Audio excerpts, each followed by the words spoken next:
हरे कृष्णा प्रभु जी, हरे कृष्णा माता जी, आप सबके चरणों में दंडवत प्रणाम। तो आनंदी माता जी ने जो हमारे पिछला वीडियो था प्रसाद के ऊपर, उन पर ही एक मस्त क्वेश्चन पूछा जो कि मुझे काफ़ी इंटरेस्टिंग लगा। तो मुझे सोचा कि मैंने इस पर तो डेफिनेटली वीडियो बनाना ही चाहिए और आज हम वीडियो बना रहे हैं। प्रश्न क्या है? प्रश्न ये है कि हम प्याज लहसुन भगवान को ऑफर नहीं करते, इवन दो इट्स वेजिटेरियन। हम ऑफर नहीं करते। क्यों नहीं करते? कि प्याज लहसुन तमोगुण और रजोगुण से बने हैं। जो लहसुन है रजोगुण से बना है और प्याज तमोगुण पदार्थ है। तो प्याज लहसुन खाने से आपके अंदर कामुकता बढ़ती है, अनेकों विचित्र विचित्र विचार बढ़ते हैं, जिसकी वजह से आप ना ही ब्रह्मचर्य पालन कर सकते हैं और ना ही हम भक्ति अच्छे से कर सकते हैं। सीरियस साधक को प्याज लहसुन बिल्कुल भी नहीं खाना चाहिए। Yes, we all know. And Bhagwan Shri Krishna भी प्याज लहसुन को स्वीकार नहीं करते, क्योंकि प्याज लहसुन कैसे बना है? रक्त और हड्डियों से, है ना।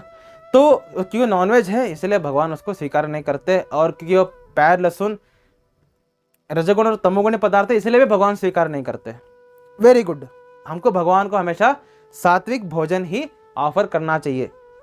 ऑसम। और हमें सात्विक भोजन खुद भी खाना चाहिए, हेल्थ के लिए अच्छा है। Very good. अब प्रश्न ये आता है कि हमने खुद देखा है इस्कॉन टेम्पल में, इस्कॉन में केक, पेस्ट्री, समोसा, कचौड़ी, रसगुल्ला, जितने भी ये जो पदार्थ हैं इनको कृष्ण को ऑफर किया जाता है। हाँ, आप मुंह पोंछ सकते हैं, लेकिन ये सब तो रजोगुणी पदार्थ हैं। अब तो बोल रहे हैं कि हमें प्याज लहसुन नहीं खाना चाहिए क्योंकि रजोगुणी और तमोगुणी पदार्थ हैं। समोसा कहाँ सात्विक है? समोसा खुद तो रजोगुणी पदार्थ है ना। समोसा रजोगुणी पदार्थ है, पेस्ट्री रजोगुणी पदार्थ है, केक रजोगुणी पदार्थ है क्योंकि इससे लोभ बढ़ती है। चॉकलेट रजोगुणी पदार्थ है क्योंकि इससे लोभ बढ़ती है। सात्विक पदार्थ का मतलब क्या है? व्यक्ति केवल और केवल जीवित रहने के लिए और अपने हेल्थ को अच्छा रखने के लिए भोजन को स्वीकार करता है। रजोगुणी मतलब क्या है? अपने जीभ के टेस्ट के लिए वो स्वीकार करता है, यानी पेट के लिए नहीं। पेट को उसकी कोई ज़रूरत नहीं है, ना ही हेल्थ के लिए वो अच्छा है, लेकिन केवल और केवल अपने जीभ के स्वाद के लिए वो ऐसे रजोगुणी पदार्थों को स्वीकार करता है। उससे अल्टीमेटली हेल्थ का नुकसान है। जो हेल्थ के लिए नुकसान है, जो रजोगुणी है, ऐसे पदार्थ को भगवान को ऑफर किया जाता है और आप बोलते हैं प्याज लहसुन ऑफर नहीं करना चाहिए। ये गलत नहीं है क्या? आनंदी माता जी, सैल्यूट, वेरी गुड क्वेश्चन। क्योंकि ये जो हो रहा है इस्कॉन में ये गलत है।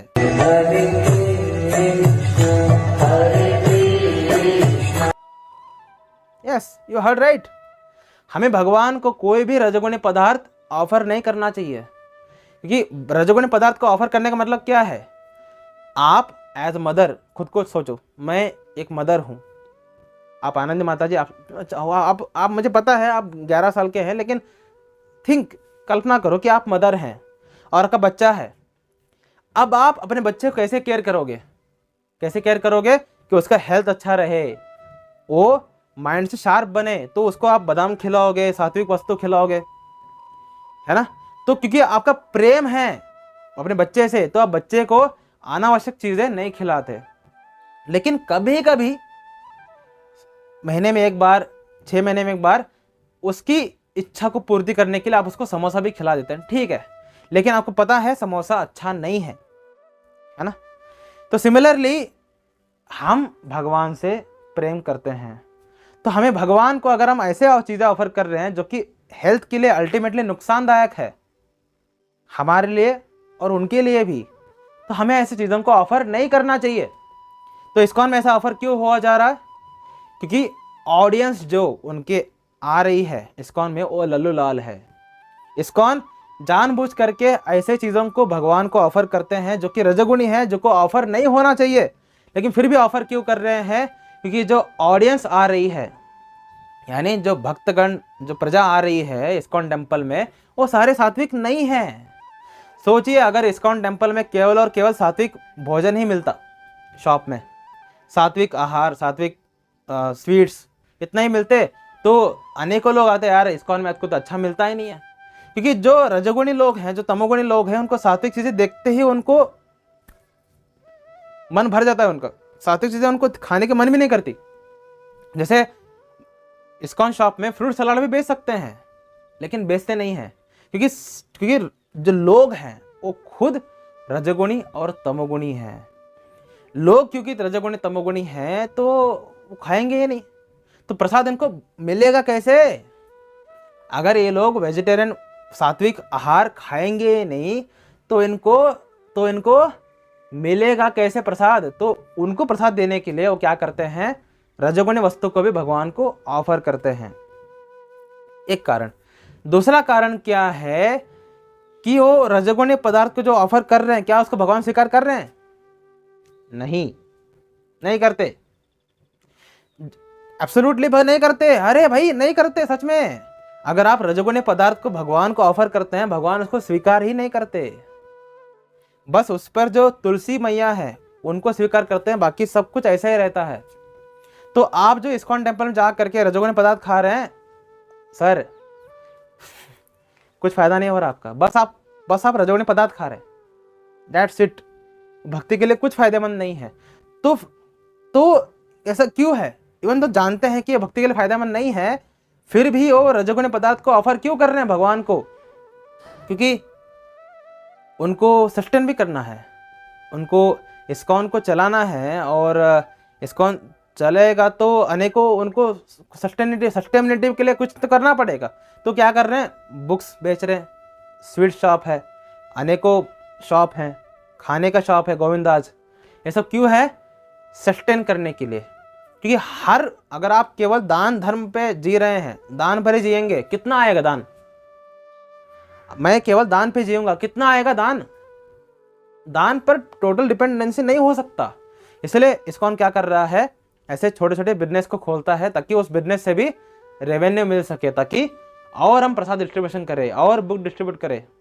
तो इस्कॉन में अनेकों बिजनेस क्यों है? अनेकों लोग पूछते हैं मुझे, आपका इस्कॉन तो केवल बिजनेस ही बिजनेस है, नालायक को आप वहां पर क्यों देख रहे हैं? यानी आपके मन में भक्ति ही नहीं है ना? अगर कोई इस्कॉन में केवल ये तो यहाँ तो स्वीट शॉप यही तो भरे हैं यार, केवल बिजनेस ही भरा है यहाँ पे, भक्ति कहाँ है? मतलब आप खुद नालायक हैं। आपको भगवान नहीं दिखे, बुक नहीं दिखे, भक्त नहीं दिखे, उनसे प्रश्न नहीं किया आपने? नहीं। देखो मैं खुद तमोगुणी व्यक्ति हूँ, मुझे भगवान थोड़ी ना दिखेंगे, मुझे तो यही दिखेंगे। तो लल्लूलाल ऑडियंस है, इसीलिए तो लल्लूलाल ऑडियंस ऐसे क्वेश्चन करते हैं क्या कि इस्कॉन तो केवल बिजनेस ही बिजनेस है। भाई इस्कॉन में बिजनेस है, लेकिन वो क्यों है? ताकि केवल और केवल हम दान पर ना जिए, इसके लिए। अगर आपके अंदर भक्ति है तो आप वहां पर क्यों देख रहे हैं? आप जाइए, भगवान से मिलिए, प्रश्न उत्तर करिए गुरु से, भक्तों से। आप अपने भक्ति पर फोकस करिए ना। अब जब मैं अनिकेत जाते हैं, हम इस्कॉन के जो स्टॉल्स हैं उनको देखते ही नहीं है। हमारे लिए वो माया है, हम माया से बहुत दूर रहते हैं। हम वो माया से बिल्कुल भी अटैच नहीं है, हम देखते भी नहीं उस माया को। हमारा केवल और केवल कर्तव्य भगवान गुरु भक्त, भगवान गुरु भक्त। हमारा फोकस यहाँ पर है। आप रजोगुणी हैं, आपका फोकस बिजनेस पे है। तो जैसे व्यक्ति का चेतना रहती है, वो वैसे व्यक्ति उसी को देखता है। जो लोग इस्कॉन में केवल और केवल बिजनेस देख पा रहे हैं, ये तो केवल बिजनेस ही चल रहा है, तो बस बिजनेस फैला रहे हैं, तो वो क्या है? वो खुद रजोगुणी है, वो खुद तमोगुणी है, खुद मूर्ख है, उसके अंदर कोई भक्ति कंटेंट नहीं है। लेकिन जिसके अंदर भक्ति कंटेंट है वो ऐसे फालतू चीज़ों को देखता ही नहीं है, उसके लिए वो माया है। इस्कॉन के बाहर माया है, तो इस्कॉन के अंदर जाता है वो कहाँ? जहाँ पर भगवान है, भक्त हैं, गुरु हैं, उनसे प्रश्न करता है, भागवतम क्लास अटेंड करता है, कीर्तन करता है, आरती अटेंड करता है, मंगल आरती अटेंड करता है। तो इस्कॉन में भक्ति भी है, माया भी है। आप क्या चूज करेंगे, माया या भक्ति? वो आपकी चेतना पे डिपेंड करेगा। जिनको इस्कॉन में केवल माया दिख रही है, इसका मतलब क्या है? वो खुद माया में है। जिनको इस्कॉन में भक्ति दिख रही है, इसका मतलब क्या है? वो भक्ति में है। तो वो आपका यथा दृष्टि तथा सृष्टि, कि आपका दृष्टि में ही रजोगुण भरा हुआ है, तो आपको इस्कॉन में केवल रजोगुण दिख रहा है। जिनके दृष्टि में रजोगुण नहीं, भक्ति है, वो इस्कॉन में भक्ति देखते हैं। तो ठीक है आनंदी माता जी, आपके प्रश्न पे फिर से आता हूँ मैं। काफ़ी अच्छा रोस्ट हो गया, मज़ा आया मुझे। ठीक है, तो क्या हमें रजोगुणी पदार्थ ऑफर करना चाहिए? नहीं करना चाहिए। घर में तो बिल्कुल भी नहीं करना चाहिए। और इस्कॉन में रजोगुणी पदार्थ बेचा जा रहा है उसको भी हमें नहीं खाना चाहिए। जो मूर्ख ऑडियंस हैं, जो मूर्ख लोग हैं, जो रजोगुणी लोग हैं, जो तमोगुणी लोग हैं, लेट देम ईट, उनको खाने दो, आप मत खाओ। आप केवल और केवल इस्कॉन जा रहे हैं तो केवल और केवल प्रसाद ग्रहण करो, जो कि इस्कॉन के टेम्पल के नीचे या ऑडिटोरियम हॉल में मिलता है। जो खिचड़ी प्रसाद है, जो संडे लव फिस्ट है, उतना ही स्वीकार करिए, दान करिए और आ जाइए। आपको इन सब पदार्थों के पीछे पड़ने की ज़रूरत नहीं है। ठीक है, समझ में आ रही है? हमें कभी भी रासिक पदार्थ, तामसिक पदार्थ भगवान को ऑफर नहीं करना चाहिए। हमें हमेशा सात्विक पदार्थ को प्रेम से ऑफर करना चाहिए। भगवत में क्या बोला है भगवान श्री कृष्ण ने? पत्रम पुष्पम फलम तोयम, है ना?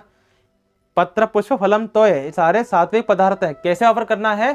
भक्ति और प्रेम से। भगवान श्री कृष्ण ने अपना मेनू दिया है, सात्विक पदार्थ भक्ति और प्रेम से ऑफर करो, मैं स्वीकार कर लूंगा। तो हमें रासिक पदार्थ ऑफर नहीं करना, बिल्कुल नहीं करना। रासिक पदार्थ ऑफर करोगे, देखो जो लोग बोल रहे हैं ना हम रासिक पदार्थ ऑफर करेंगे तो हमारे अंदर उस पदार्थ के लिए आकर्षण कम होगा। हाँ, अल्टीमेटली कम होगा, लेकिन आपका हेल्थ नुकसान तो हो रहा है। आप देखो इस्कॉन में अनेकों डेवोटीज हैं जो कि काफ़ी भरे हैं, मोटू हैं, है ना? उनका हेल्थ अच्छा नहीं है, फिजिकल हेल्थ। क्यों?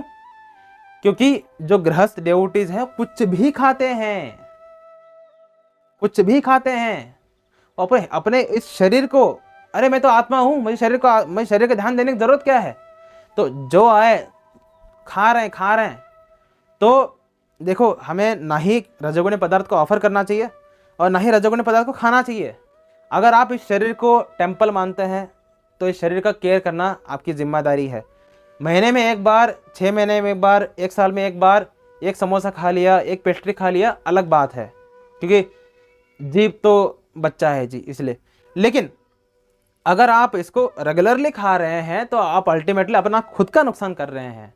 ये बॉडी हमारा नहीं है, ये बॉडी भगवान श्री कृष्ण ने हमें दिया है ताकि हम इस बॉडी का सही इस्तेमाल करें और गोलोक वृंदावन जाने के लिए इस बॉडी का हम उपयोग करें। लेकिन अगर हम बॉडी को रजोगुणी और तमोगुणी पदार्थ को ठूसने में ही बिता देंगे तो क्या होगा? बॉडी इतना मोटा पेट हो जाएगा। तो हमें पेटो नहीं बनना, हमें भक्त बनना है ना? इसलिए रजोगुणी पदार्थ ना ही खाओ इस्कॉन के स्टोर्स हैं वहाँ पे, और ना ही खुद ऑफर करो भगवान श्री कृष्ण को। हमेशा भक्ति और प्रेम के साथ सात्विक भोजन ऑफर करिए, तो ही भगवान स्वीकार करते हैं। रजोगुणी पदार्थ, तमोगुणी पदार्थ जो लोग प्रेम से भी ऑफर करें, भगवान उसको स्वीकार नहीं करते। केवल जो ऊपर तुलसी पत्र है उसको स्वीकार करते हैं, लेकिन उसकी भावना को देख करके, इसका भावना अच्छा है, ठीक है, तुम्हारे अंदर मैं आकर्षण कम करता हूँ, भावना देख करके वो स्वीकार नहीं करते। पदार्थ स्वीकार नहीं करते, भावना देख करके, इसका भावना काफ़ी अच्छा है तो मैं तुम्हारे अंदर के आकर्षण कम करूंगा, लेकिन वो स्वीकार नहीं करते। तो इसलिए हमें कभी भी रजोगुणी और तमोगुणी पदार्थ को भगवान को ऑफर नहीं करना चाहिए। और अगर कोई ऑफर करके बेच रहा है तो हमें वहाँ खाना भी नहीं चाहिए, क्योंकि वो ऑफर्ड है लेकिन वो प्रसाद नहीं है। ठीक है, चलते हैं अगले वीडियो में। हरे कृष्ण।